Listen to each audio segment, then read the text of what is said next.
What if the most powerful story isn't the one that's told, but the one that's left unsaid? Imagine you're watching a royal family, a child who has captured the world's heart. His laughter, his innocence, his unguarded joy. What happens when that image shifts, when the silence speaks louder than any words could? The statement was brief, composed in the usual restrained tone. There was no flourish, no dramatic language, no attempt to dominate the news cycle. And yet, despite its brevity, it had a profound effect. People stopped. They paused their scrolling. It wasn't what the statement said that made it unsettling, it was what it didn't say. It lacked the reassurance people had come to expect. There was no comforting language about continuity, no promise that everything was fine. There was simply silence, a gap between the words, an absence where there should have been explanation. That silence, that lack of elaboration, created a space for anxiety. It left people wondering, what is being left unsaid? In an instant, the familiar image of the child laughing carefree on a balcony, something that once felt like a universal joy, felt distant. Not lost, not broken, just distant. In a world where everything is constantly on display, where nothing is private, distance feels like absence. And when absence arrives, it often carries with it a sense of something being lost, even if it hasn't been lost at all.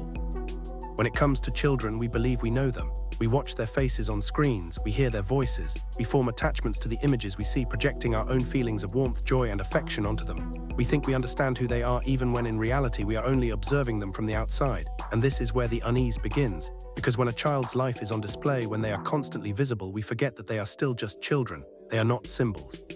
They are not there to reassure us or to perform for us. They are there to grow, to learn, to be. And when something interrupts that natural process, when their environment shifts even momentarily, it can stir a quiet but powerful sense of unease. If you've ever watched a child grow up in the public eye, if you've ever witnessed those unfiltered, joyful moments and found yourself smiling in response, you may have experienced that same feeling, that strange tension between familiarity and uncertainty.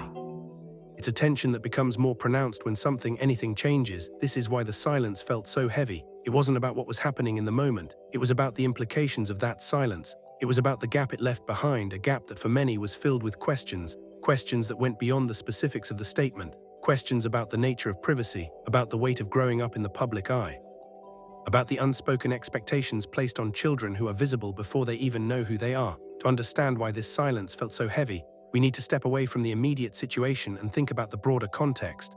Prince Louis, like many royal children before him, was born into a world that no longer works the way it once did. A world where privacy is increasingly rare and visibility is constant.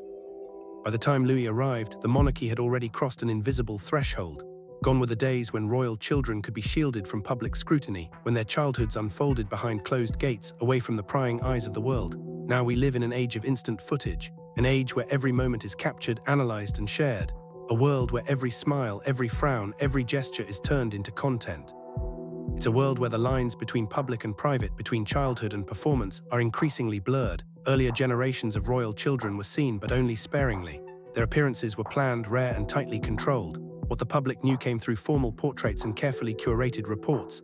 Absence was normal, silence was expected. But Louis, like many children today, entered a world where visibility is not the exception, it's the rule. Where a child's presence is not a singular moment but a commodity, something to be consumed and shared by millions of eyes across the globe.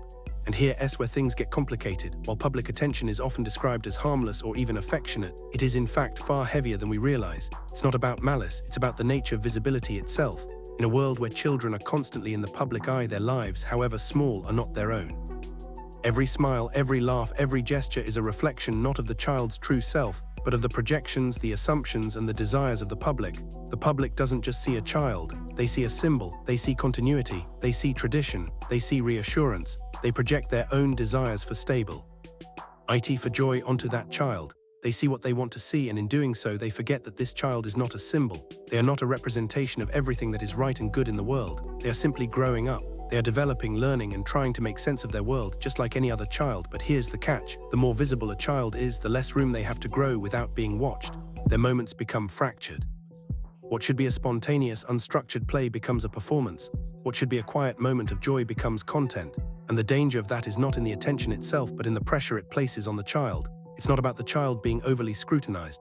It's about the way the child begins to adapt, to internalize the expectations, and to navigate an environment where their every action is being observed. The truth is, this attention shapes the environment in which childhood unfolds.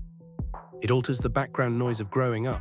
Joy happens, but it's tinged with awareness. Play unfolds, but under the ever-watchful eye of the public. And this creates a subtle shift, a redefinition of what childhood looks like when you are constantly aware that you are being watched. And when something disrupts that rhythm, even momentarily, it has the power to unsettle, because it's not just the moment that changes, it's the entire framework in which that moment exists. And so, when circumstances beyond childhood begin to shift, when the adults who anchor a family face uncertainty or strain, the environment shifts again. The same attention that once felt light and innocent begins to feel heavy. Silence becomes more noticeable than sound. And this shift, this subtle change in atmosphere, doesn't go unnoticed by children. They may not understand the specifics of what's happening, but they can feel the shift. They can sense the change. And they respond to it, often without being able to articulate what they are feeling. This is where the complexity of growing up in the public eye becomes apparent. Children, even those who have known public life since birth, are still navigating the same emotional terrain as any other child. They experience joy, they experience fear, they experience uncertainty. But unlike most children, their every move is documented, scrutinized, and interpreted by the world. And this constant observation shapes their experiences, sometimes in ways that are hard to understand or explain. As the year unfolded, the royal family found themselves under a kind of pressure that is rarely acknowledged out loud. Health concerns, institutional responsibilities, public expectations, all of these pressures weighed heavily on them. And yet, even as those pressures shifted the balance within the family, they were navigated in full view of the public. The world watched as familiar routines were interrupted, as official appearances were postponed, and as careful statements were issued. And as the family adjusted to these challenges, the public observed. They watched with bated breath, wondering what was happening and why things had changed. They dissected every move, every statement, every silence. And in that silence, something powerful took root, the understanding that not everything can be explained immediately, not every moment can be dissected. Sometimes what is most important is not what is said, but what is left unspoken. As silence lingered, it became its own form of communication, signaling to the world that there were limits to what could be shared, that there were boundaries, boundaries that protect, boundaries that preserve. The space created by silence became a subtle invitation to reconsider the way we consume information. Not everything needs to be explained, not every detail needs to be uncovered. The media, as always, filled the void left by that silence. The conversation shifted from the child to the family, from the specifics of what had happened to the larger implications of public life. People started to ask themselves, why did this moment feel different? Why did the silence feel so heavy? Why was it so hard to simply accept what was not being said? And in asking those questions, something profound emerged. This story, which began with a child on a balcony, became less about one individual and more about a shared experience, the experience of growing up under the public eye. The story of Prince Louis, like all stories of childhood, is not just a narrative about one child or one family. It's a reflection of a larger cultural conversation about privacy, boundaries, and what it means to grow up in a world where every moment is scrutinized. In the end, this story isn't about what happened in a palace or behind closed doors. It's about what we as a society expect from those who live under constant visibility. It's about how we as an audience need to come to terms with the fact that sometimes silence is more than enough. We all have a role. In this conversation, whether we realize it or not, it's not about judgment or speculation, it's about respect. And perhaps the most important lesson we can take from this moment is not about what we think we know, but about what we don't. The pause, the silence, the recognition that not everything needs to be explained. Some things perhaps are meant to be left unsaid. If this reflection resonated with you, take a moment to the silence in its quiet intensity reverberated through the air almost louder than any words could. The void left by the absence of reassurances became a loudspeaker for public doubt. It was as though the very nature of childhood, when placed under such scrutiny, was being questioned. And the response, a collective pause, a deep breath held by a public that had always been accustomed to knowing what was next, what was safe, what was certain. This was not just about a royal family or a single child. It was a reflection of the growing tension between public and private life in an age where nothing is truly private anymore. As technology continues to advance, so too does the reality of constant exposure. A moment that might once have been fleeting, shared only with close family or friends, becomes something that millions of people share, analyze, and dissect. The child on the balcony laughing freely is no longer just a moment of innocence. It becomes a piece of content, part of a narrative constructed by an audience who does not live in that moment but consumes it nonetheless. When you grow up in a world where your every move is observed, where your moments of joy are transformed into symbols of something much larger than yourself, the question becomes not whether you are seen, but how you are seen. The weight of being perceived is heavy. The pressure to fit a certain image, whether of perfection, tradition, or even just expectation, can alter the way a child navigates the world around them. It is no longer about the joy of the moment, but about the image it creates, the legacy it builds, and the way it resonates with those watching from afar. And this is where the unease begins to bubble to the surface. The child, once a symbol of unrestrained joy, now carries with them the heavy burden of public perception. In those moments of silence, when there is no explanation or no comforting word to fill the gap, it becomes clear that this child is not just a child anymore. They are an emblem. They represent something beyond their years, something more intricate and complex than any one individual can embody. They become the projection of society's desires, fears, and hopes. And when the public is left with questions, when those projections are interrupted by silence, it forces us to confront something we often overlook: the complexity of what it means to grow up in the public eye. The emotional weight of growing up in a world where privacy is a commodity becomes even more pronounced when a family is thrust into a moment of uncertainty. The child, in this case, no longer exists solely as an individual with personal experiences and feelings. They exist as part of a larger narrative, a narrative not entirely of their making, but one that they are pulled into nonetheless. The public wants answers, but the answers are never simple, never complete. And the absence of answers, the silence left in the wake of that unspoken question, creates a space that feels ominous. It leaves us grappling with our own assumptions, with our own discomfort at being kept in the dark. As adults, we sometimes forget what it means to be a child. We forget that children are not equipped to navigate the complexities of public life. They do not understand the weight of history, the implications of their every move. They are not born into the world with a script to follow, and yet they are often expected to perform in front of an audience that has already written its own expectations. When the child becomes the center of attention, it is not just about the innocence they bring. It's about how that innocence is shaped, molded, and transformed by the public's gaze. This is why the silence felt so heavy. It wasn't simply about the family's circumstances or the change in tone from Buckingham Palace. It was about the realization that the public had lost sight of the child as a person. They were no longer just a boy, a figure who could laugh and play and be carefree. They had become a representation, a symbol of something larger. And in that silence, that absence of explanation, it became painfully clear how little room there is left for a child to simply be a child in a world that demands them to be something more. As the public continued to speculate and seek answers, the true weight of growing up in such an environment became all the more apparent. The child's every action is dissected, analyzed, and scrutinized. Every moment of happiness, every tear, every gesture becomes fodder for an audience that is not concerned with the emotional well-being of the child, but with the story they represent. The tension between the public's desire for understanding and the reality of growing up in a world of constant observation has never been more palpable. And this tension, this discomfort, is something we must all reckon with. It's not about the family or the child. It's about how we as a society consume the lives of others, particularly those who have not chosen to live their lives in the spotlight. It's about understanding the consequences of constant visibility, the emotional toll it takes, the loss of privacy, the pressure to conform to an image that is not of your own making. And perhaps in the silence that followed, we were given a glimpse of what it means to be truly vulnerable in a world that demands perfection. A reminder that not everything needs to be said, but it doesn't mean we should ignore the silence. In the absence of answers, the most important question we must ask ourselves is not just what is being withheld, but why we feel entitled to know everything, why we demand answers to questions that may be better left unasked. It is a question that not only applies to the royal family or to public figures, but to all of us. In a world where everything is on display, where privacy is increasingly rare, we must ask, what is the true cost of visibility? And perhaps more importantly, what do we lose when we forget the humanity behind the image? The silence left behind by that statement, so seemingly small yet so powerful, became a call to reconsider how we view the lives of others. A call to acknowledge the complexity of growing up in the public eye. A call to recognize that sometimes it is the silence that speaks loudest. The weight of public attention, however well-intentioned, becomes a force that shifts a child's existence from the realm of the personal to the public.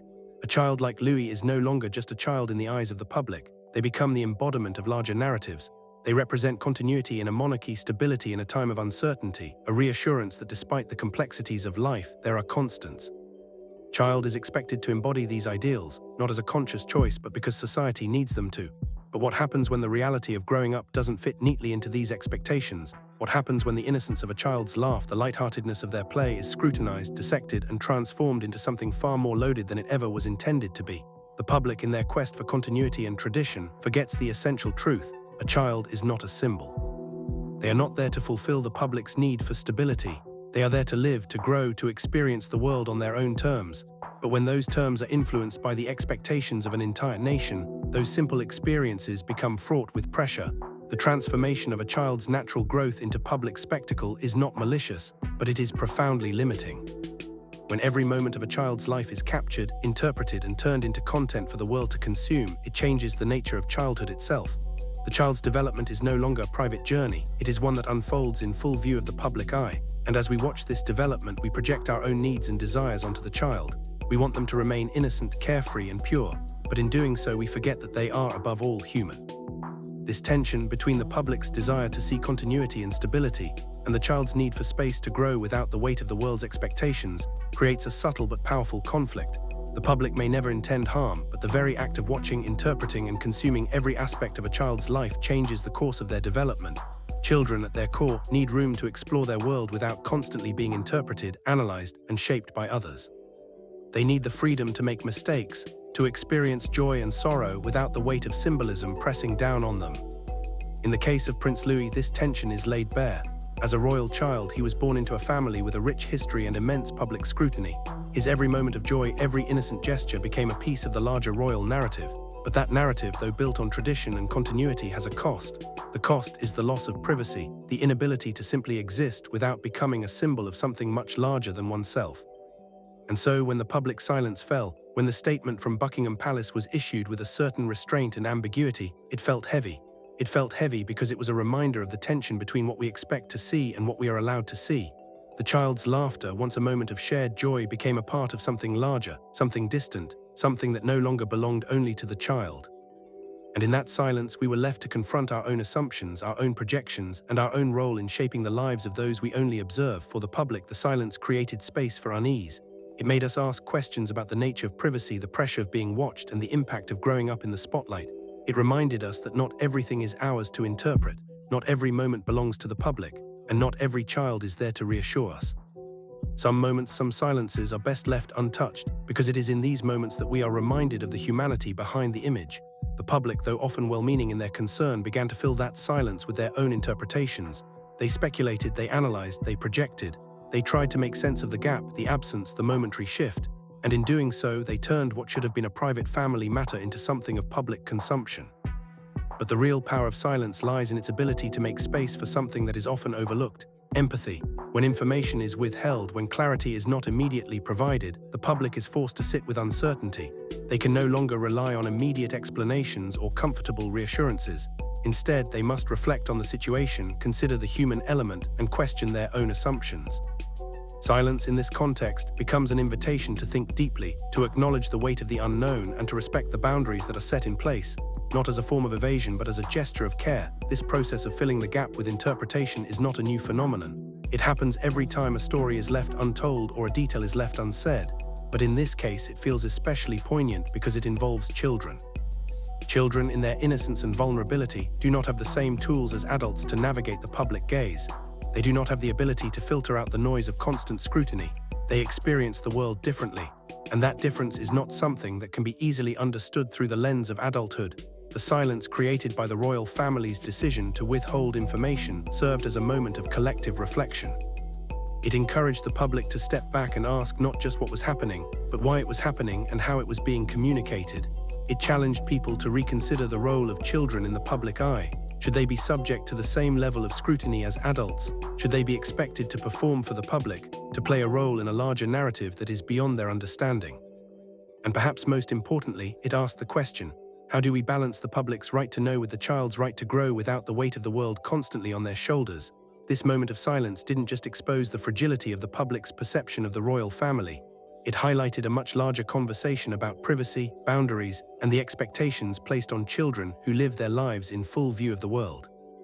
It reminded us that children, even those in the royal family, are not pawns in a game of public spectacle. They are not symbols to be interpreted or objects to be consumed. They are human beings, deserving of the same respect, space, and privacy that any child should have. As the silence lingered, it allowed space for reflection. For some, this silence felt like a moment of protection, a family choosing to shield their child from the constant gaze of the world. For others, it felt like a moment of vulnerability, a recognition that even the most well-crafted public images can crack, and that behind every story is a real living person who deserves to be seen for who they truly are, not just for what they represent. The tension between visibility and privacy, between public life and private growth, became the heart of this story.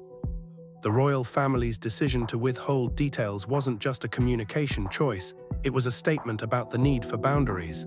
It was a message that not everything needs to be aired, not every moment should be dissected, and not every child should be subjected to the expectations of the world. And when we step back and examine this moment, we realize that the story isn't just about the royal family or Prince Louis.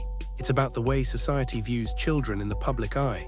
It's about the role we all play in the narratives that are formed around them.